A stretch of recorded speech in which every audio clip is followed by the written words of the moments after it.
Delhi north campus के करोड़ियल college में आज उर्दू और नई पीढ़ी के नाम से खास प्रोग्राम का इनेकाद किया गया, जिसका आगाज शमा रोशन कर कलाम पाक की तिलावत से शुरू हुआ। इस प्रोग्राम में उर्दू ज़ुबान की अहमियत पर तफसीली रोशनी डाली गई। प्रोग्राम में बताया गया कि उर्दू का सीखना इंतहाई आसान है। प्रोग्राम में कहा गया कि उर्दू मुग़ल दौर में तरक्की पाई। दिल्ली में सरकार उर्दू के स्कूलों को धीरे धीरे बंद कर रही है।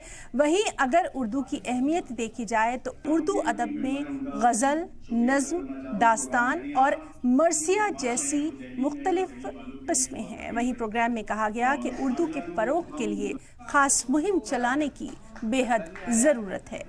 अब उर्दू के साथ जुल्म ये हुआ कि पाकिस्तान जब बना उसने उसको अपनी मादरी जबान बना दिया, जिसकी वजह से हिंदुस्तान के अंदर थोड़ी सी नफ्सा नफ्सी सी फैल गई कि ये मुसलमानों की जबान है, हमारी नहीं, जबकि ये हिंदुओं की जबान है। तकरीबन मुसलमानों से ज्यादा शायर हिंदू है जो आज़ादी से पहले तक थे, और उसके बाद जो है ना वो एक तासुब का फैलता चला है ये तो मुसलमानों की जबान है, क्योंकि पाकिस्तान ने इसको अपना लिया था, अपनी राष्ट्रीय भाषा बना ली, जबकि वहाँ उर्दू नहीं थी, वहाँ पंजाबी जबान थी, लेकिन उन्होंने उर्दू को अपनी नेशनल जबान बना लिया। ये बहुत बड़ा नुकसान पहुंचा है उर्दू को।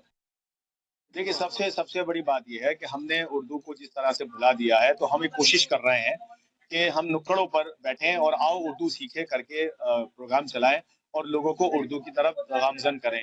इसके अलावा जो बाजारों में, मार्केट्स में बोर्ड हैं, उनको भी हम चाह रहे हैं कि उर्दू अकेडमी या एनसीपीएल वगैरह से साथ मिलकर हम थोड़ा सा एक टाई अप करें और वहाँ पे उर्दू के बोर्ड, साइन बोर्ड जो है वो ज्यादा से ज्यादा तादाद में लगा जाए, ताकि लोगों के सामने उर्दू नजर आए और उसी तरह उनके दिल में भी उर्दू की मोहब्बत जागे।